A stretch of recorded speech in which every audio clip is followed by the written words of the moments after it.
nakaraan si Pinoy Big Brother 8. Kasabay ng pagbigay sa kanilang ikalawang weekly task na 8 Saya Comedy Show, isang secret task din ang ibinigay ni Kuya kina Abby at Lou. Isa sa mga Star Dreamers ay may koneksyon diyan sa bahay niyo. At ang task ninyong dalawa ay malaman kung ano ito. Ikaw, Obera. Obera? Pati yung mga kapatid mo, hindi mo pa nakikita. Siguro sa papa ko siguro, may mga kapatid ako na iba. Obera. Kuya, sa tingin po namin si Ate Ape, tsaka si Kuya Mark po magkapatid. Tama. At ang unti-unting paglalapit ng nagkahiwalay na magkapatid, pakaabangan ngayong gabi. Mayroon akong gustong ipaalam sa'yo. Kuya. Ang susi sa paghahanap mo sa nawawalang ama ay maaaring matagpuan sa takdang panahon. Simulan na natin ang kwento dito sa Pinoy Big Brother 8. Matapos kumpirmahin ni Kuya ang pagiging magkapatid ni na Ape at Mark, may ilan pa siyang inanunsyo kina Abby at Lou. Doon, Abby. Kuya. Hindi dyan nagtatapos ang kwento. Apo, Kuya. Kapwa hindi alam ni Mark at ni Ape na andito sila sa loob ng bahay ko at sa Camp Star Hunt. Ito ay isang napakalaking sikreto. Hindi alam ni Mark na ang matagal na niyang hinahanap na kapatid ay si Ape. At hindi alam ni Ape na ang susi sa paghahanap niya sa ama na matagal na niyang hindi nakikita ay ang kapatid na si Mark. Matagal niya nang gusto makita yung tatay niya, Kuya. Sobra, Kuya. Sobra. Eh, alam ko po kung gaano kasaya magkaroon ng kapatid. Alam po namin yun ni Abby. May mga tough times po kami sa family and kailangan po namin mag-adjust. And kami po yung nagsilbing rock ng parents ko din. And we'll stay strong no matter what for our parents. Eh, si Abby po, lumaki po siya na mag-isa na tinataguyod niya yung sarili niya. And excited lang po ako na kung ano po mayroon na magagawa namin ni Abby kasi alam po namin blessed kami na may kapatid kami. Mafe-feel din po yun ni Ape na may kasing kaugali siyang kapatid. Masaya po ako para kay Ate Ape, Kuya. Masaya po kasi magkaroon talaga ng kapatid, Kuya. Parang Kuya, parang ano po, parang sila po talaga nagpapasaya sa'yo, Kuya, ganun. Tapos, parang sila din po bumubuo sa'yo, Kuya, kasi parang lumalaban ka rin po para sa kanila, Kuya. Ako po kasi nag-aalaga sa kapatid ko, Kuya. Umaga hanggang gabi, Kuya. Kasama ko po siya. Parang ako na rin po yung naging nanay ng kapatid ko, Kuya. Ako po nagtitimpla ng gatas, nag-uugas sa kanya, nagpapaligo lahat, Kuya. Lahat kung saan po ako pupunta, kasama ko po siya, Kuya. Ang katotohanan yan. Kaya kayong dalawa ang pinili ko para madiskubre ang katotohanan dahil alam ko kung gaano niyo kamahal ang inyong mga kapatid. Apo, Kuya. Alam ko na maiintindihan ninyo ang halaga ng pagkikita ni Ape at ni Mark. Apo, Kuya. Sobra po. Sobra po. Hawak nyo sa mga kamay nyo ang isang napaka-importanteng sikreto. Apo. Isang sikreto na sa takdang panahon ay malalaman ng lahat. Habang hindi pa dumarating ang sandaling yon, maaasahan ko ba na papangalagaan nyo ito? Yes, Ako, Kuya. Sobra po. Sige, yun lamang sa ngayon. Sige po, Kuya. Thank you po. Sobra, Kuya. Thank you po. Pagbalik sa mga kasama, natin eh.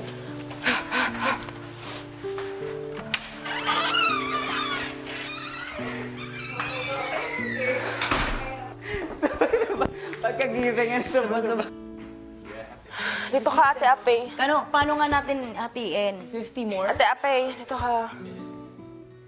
Dude, breathe. Momo, hindi na ngayon. Bakit mo ko nilag? Para matatang... Wala, aalis na ako eh. Kakaiba yung ano nito, kinikilos ito eh. Hala, aalis na ako. Splashes in your lungs too. Sorry. Malamig yung kamay niya. Kung apektado sina Abby at Lou sa nalaman tungkol kay Ape, mula sa Campstar Hunt hanggang sa bahay ni Kuya ay sari-saring emosyon na nga ang nagsisimulang mabuo dahil na rin sa unti-unting paglalapit ng landas ng nagkahiwalay na magkapatid na sina Ape at Mark. Ano nga kaya ang mga susunod na kaganapan para sa kanilang pagkikita? Yan ang pakatutukan nating lahat maya-maya lamang. Hello Philippines and hello world! Kasabay nga ng pagtukla sa pagiging magkapatid ni na Abe at Mark, isa pang task na pinamumunuan din ni na Abby at Lou ay ang kanilang Otsaya Weekly Task. Kaya naman mas lalo pang napupuno ng katatawanan sa loob ng bahay. Pero syempre, ang pinakamaligaya sa lahat ay si Abe dahil sa ibabalita sa kanya ni Kuya. Ano nga kaya ang masasayang kaganapan na yan? Narito, panoorin nating lahat. Umaga pa lang sa loob ng bahay si Fumiya mukhang nasa mood ng sumayaw. Chambe, chambe, chambe, chambe, chambe. Chambe, chambe, chambe, chambe. Chambe, chambe, chambe, chambe, banda. Ilang sandali pa itinatawag na ni Kuya si Ape. Mayong hapon, Kuya. Mayong hapon din sa iyo. Nitong mga huling araw, nung kasama niyo pa si Marie, may mga nagkwento ka sa kanya. Bagay na naibahagi mo na rin sa mga housemates mo. Yung tungkol sa tatay mo, Opo, Kuya. gusto kong ikwento mo sa akin ang nalalaman mo tungkol sa tatay mo. Kuya, wala po ako masyadong nalalaman po sa tatay ko po. Pero alam ko lang po yung pangalan niya po dahil nung natuto na po akong magbasa, Kuya, at saka nakita ko na po yung birth certificate ko, Kuya. Saka ko lang po nakilala yung tatay ko, Kuya. Doon sa pangalan niya po sa birth certificate ko po, Kuya. Ano ang pangalan ng tatay mo? Mariano Ronda Obera, Kuya. Hinahanap ko na po siya sa Facebook, Kuya. At saka ang kwento din po, Kuya, ng mama ko, Kuya. May mga kapatid daw din po ako sa ama, Kuya. Yung naghanap po ko po, Kuya. Tapos yung iba pong kapilyedo ko po, kinaibigan ko po sa ano, Kuya, at nagtanong ako kung baka sakali po, Kuya, baka kilala nila yung tatay ko, Kuya. Anong kinahinatnan nun? Wala po, Kuya.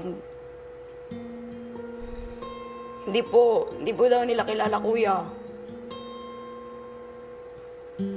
Hindi daw po nila Tsaka po, Kuya, 44 na po kasi si Papa sa birth certificate nung pinanganak ako, Kuya.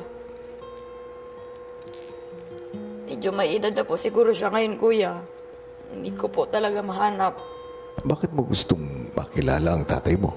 Gusto ko pong Kuya, na may tatay pa ako, Kuya. Kasi pinangarap ko rin magkaroon ng pamilya, Kuya.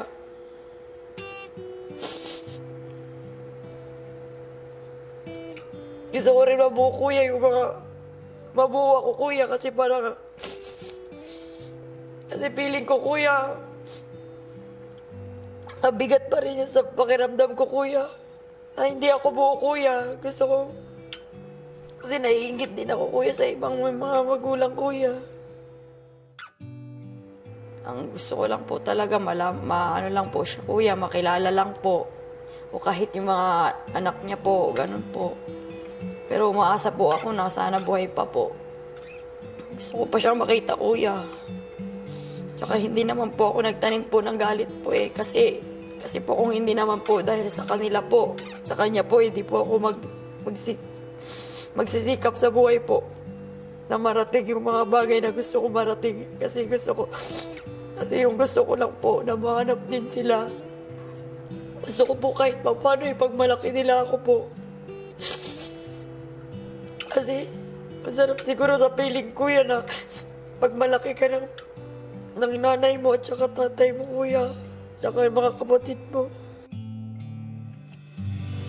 Ape, Nararamdaman ko ang pangungulila mo. Naiintindihan ko kung saan ka nang gagaling at yung mga hirap at sakit na pinagdaanan mo. Maraming laban ka na rin na nalagpasan. At yan ay dahil malakas ang puso mo. Gusto kong malaman mo, Ape, na isa kang matatag na tao. Salamat po, kuya. Hanga ako sa'yo. Thank you, kuya. Kaya mayroon akong gustong ipaalam sa'yo. Kuya. Ang susi sa paghahanap mo sa nawawalang ama ay maaaring matagpuan bukas.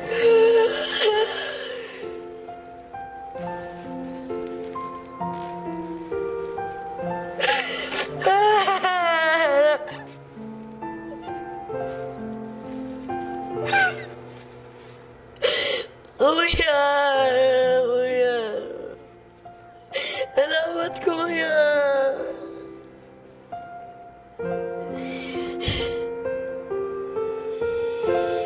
Pagbalik sa mga kasama, ibinahagi ni Ape ang magandang balitang natanggap. Oh. Hindi ka lang.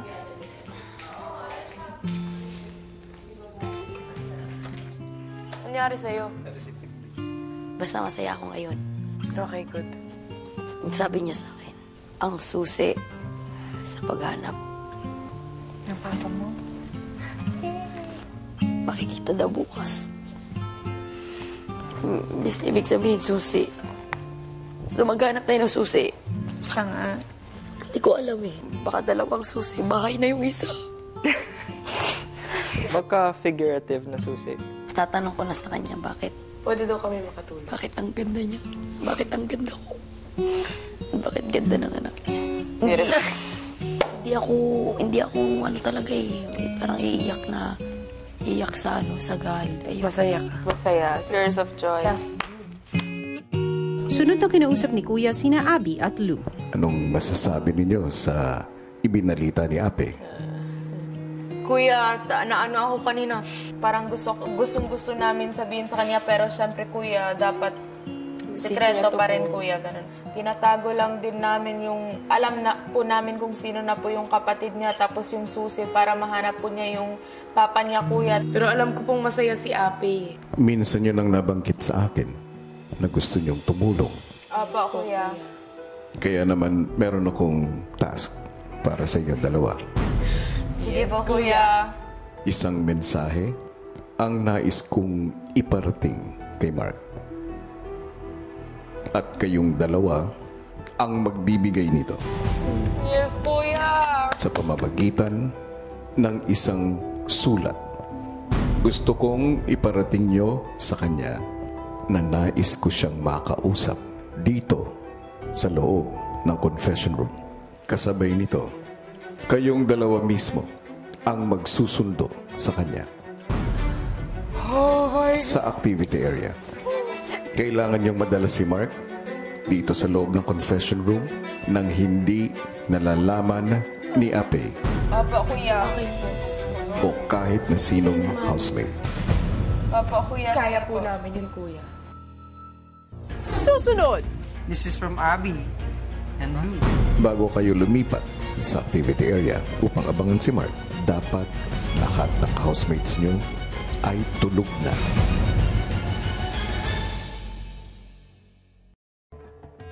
Kaunting oras lamang ang ibibigay ko sa inyo para ilagay ang sulat na yan. Pag nagawa niyo na ang task na yan, bumalik kayo rito sa confession room. Apa, kuya. Pagbalik ni Lou at Abby sa bahay, kinausap muna sila ni Kuya sa confession room para sa isang mahalagang bilin. Bago kayo lumipat sa activity area upang abangan si Mark, dapat lahat ng housemates nyo ay tulog na at nasa loob na ng kanya-kanyang kwarto. Yes po, mahirap. Habang dinidiskartehan ni Abby at Lou na patulugin ng maaga ang mga housemates, samantala sa bahay ni Kuya habang naghahanda ng hapunan, si Ape kinuwento kay Mitch ang kagustuhang maipagluto balang araw ang amang nawalay. Tapos gusto ko lutuan ko siya ng masarap. Really? Gusto ko lutuan ko siya ng mga natutunan ko kay Lola. Yeah. At hindi sila nagkamali na iniwan nila ako kay Lola. Gusto ko ano niya yung luto ko, matikman niya. Yeah. Habang abala sa pagluluto si Ape, si Mitch nagtanong naman kay Yam Yam tungkol sa kanyang girlfriend. Pero ang galing nagtagal kayo ng 3 years. Ano? 3 years talaga. Mabait talaga. Mabait. Naghahara na talaga ko noon pag Valentine's Day. Taray. Buti pa siya. Gusto ko talaga yung girlfriend ko ma-surprise. Ganun. Oo, ganun. Siyempre Alam sa mo mga ba, te? girls, kaya parang ang sweet-sweet ng gano'n. Lagi akong binibili ni Dudes dati ng bouquet ng flowers. Wow. Ma-surprise kasi siya. Ako hindi talaga ko pa nakaranas ng ganyan. Ako hindi pa ako talaga binigyan ng rose. Oo, ako Hindi lagi-lagi. ko pa talaga Alam mo ba Ikaw lagi-lagi. Ganda mo, te. Oo, promise. Hindi ako nakakaranas ng ganun. Ah. O hindi pa ako Kasi nakaranas. si Dudes, yung parang monthly niya ako binibigyan. Pwedeng maging boyfriend muna kita. Kasi Buti pa to. Matapos kumain ng hapunan, agad-agad isinagawa ni na Abby at Lou ang kanilang plano na patulugin na maaga ang housemates. You guys, you finish na and get ready to sleep. Mukhang nagwo-work ang plano nyo ha, dahil ang iba mukhang pa-beauty rest na. Good night, Mitch. Good night, Kuya. Silipin ko.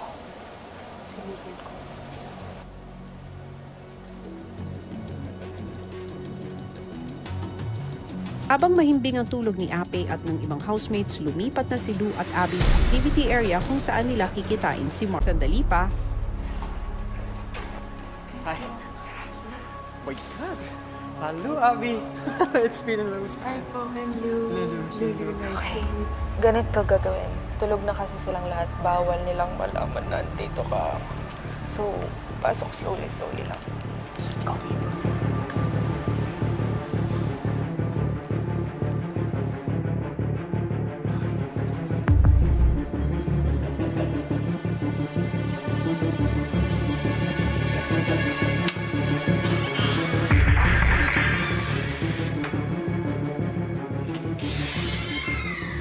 Magandang gabi sa iyo. Magandang gabi po. Mark, marahil maraming tanong ang tumatakbo sa isip mo ngayon. Oo nga po eh. Bago masagot ang mga ito, hihilingin ko muna kina Abby at Lou na iwan nila tayo. Bago ang lahat, bilang ngayon lang tayo magkakausap, Oo nga po eh. kwentuhan mo ako tungkol sa buhay mo. Kasi po, ako po si Mark. Isa pong nagtapos po ako ng pag-aaral sa sarili ko pong sikap. Mahirap po yung buhay na wala kang mga parents po na tutulong sa'yo na matapos mo yung pag-aaral mo. Asan ang mga magulang mo? Ang tatay ko po ngayon ay nasa Surigao del Sur. Ang nanay ko po ay namatay na, grade 1 pa lang po ako. Ang tatay ko po ngayon, tinutulungan ko pa rin po. Nagbibigay po ako ng para konsumo nila at saka mga gamit ng mga bata. Yung mga kapatid ko po, mga half-siblings. May nabanggit ka na mga half-siblings mo. Oo nga po. Anong kwento sa likod nito? Simula 1996 or 1995 hanggang ngayon hindi ko pa sila nakikita. Sila po yung mga anak ng tatay ko sa pangalawang asawa po. Nag-separate na po sila, yung stepmother ko at saka ng tatay ko, tapos wala na po yung mga bata. Di na namin nakita. 1 week lang po nakita ko yung kapatid namin. April Rose yata yung isa. So kung ganun po, kasi yun mga pangalan na nababanggit ng tatay ko eh. Gusto kong makita siya, gusto kong tulungan siya kung may tutulong ako sa kanya. Gusto ba niya makilala yung iba naming kapatid? Gusto ba niya makilala yung tatay niya? Bakit mo gustong makilala yung kapatid mong ito? Gusto ko po siya makilala kasi ang dami kong gustong itanong din po sa kanya. Kumusta siya? Anong nangyari sa buhay niya? Yun po, gusto ba niyang makasama kami? Ikaw ba, Mark? Po. Sinubukan mo na bang hanapin yung nawawala mong kapatid? Nagtanong po ako kay tatay and I tried pero hindi po masyado yung try namin eh. Alam mo, Mark, sadyang mapaglaro ang buhay, no? Oo nga po eh. May mga bagay na hindi tayo inaasahan. Opo. na biglang mangyayari sa atin. Oo nga, kagaya po nito. Ang pagpunta mo rito sa bahay ko ay hindi lang isang pangarap na nagkatotoo, kung hindi 100 patungo sa matagal mo nang inaasap. Talaga po. Marahil matagal nang nakatakda ang araw na ito. Gusto ko nang tuldukan ang mga katanungan mo. Ang hinahanap mong kapatid mo, Po. si April Rose, ay housemate ko.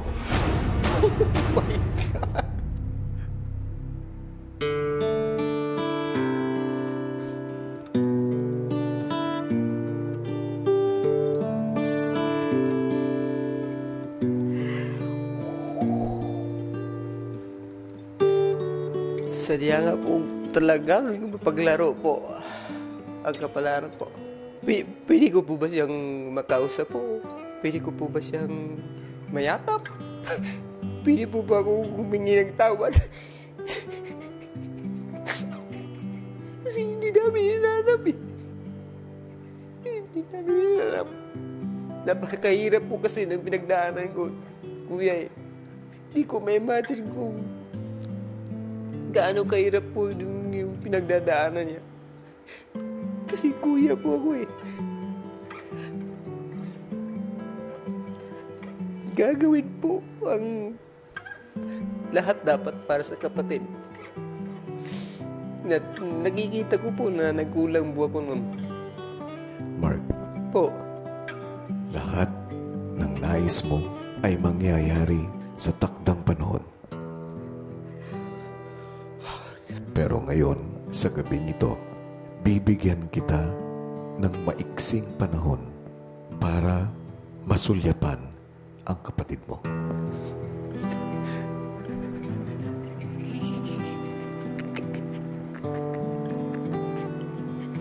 Salamat po.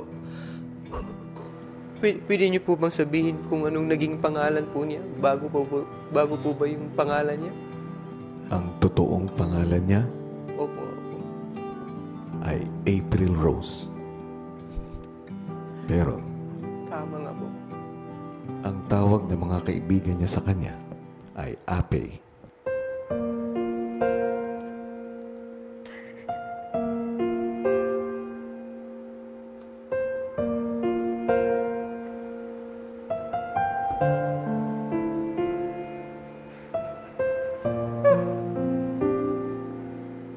Sa palagi ko po, naging successful po siya eh.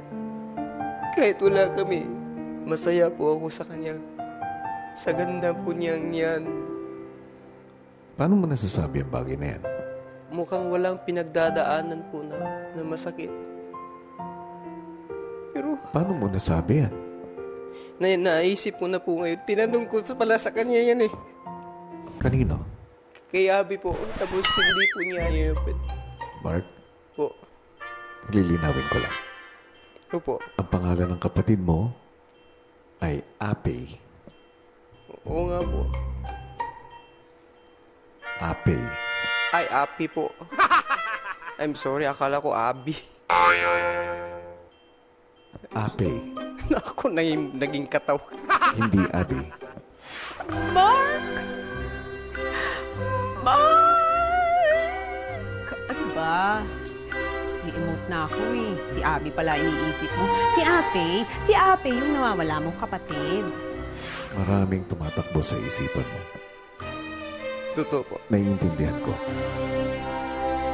BB8 would like to thank Vista Mall Pampanga, redefining your mall experience. Hotel Sogo. Alto Viva, change the way you feel about water. Call 745-6244. Eurotel, where service and comfort meet. For reservations, call 353-6000.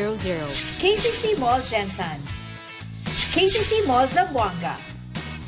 Dentoderm, Dr. Joyce Ambre of Dentoderm Clinic, Teeth, Skin, and Beyond. Sa pagpapatuloy ng usapan ni Kuya at ni Mark, Meron pa akong sasabihin tungkol sa kapatid mo. Sige po. Ang kapatid mo, ay hindi pa nakakatanggap ng rose buong buhay niya. Gusto mo bang mabigyan siya ng rosas? Pwede kung pwede po. Papayagan ko ang hiling mo. Salamat po. So ngayong gabi, Mark, papayagan kitang masulyapan ang kapatid mo sa tulong na rin ni Nalu at Abby. At kasabay nito, mabigyan siya ng rosas. Wow. Sige po, sige po.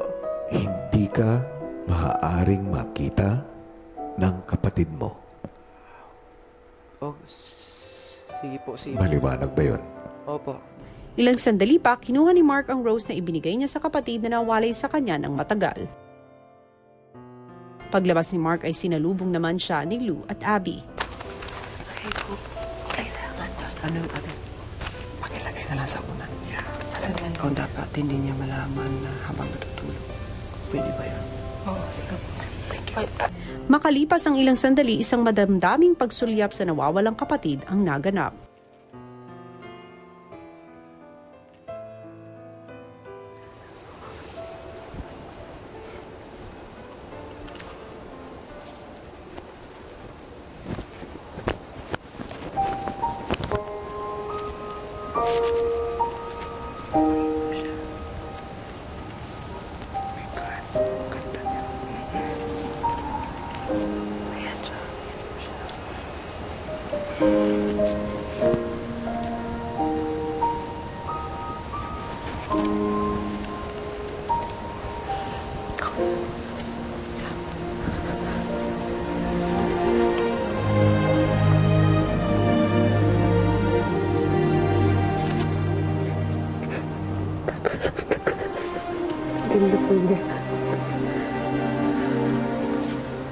Natuwa, may halong lungkot, may halong pagsisisi.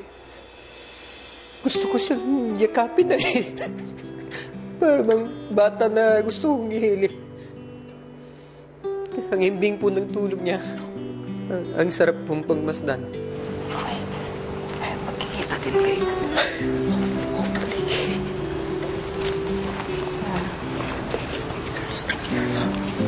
Thank you. Sabihin ko sa kanya na kahit hindi kami nagkita, ngayon mahal ko siya. Kasi kahit hindi kami nagkita pa, parang matagal na kami nagkilala eh. Gusto ko po siyang yakapin, kuya. Sabihin sa kanya, andito ako.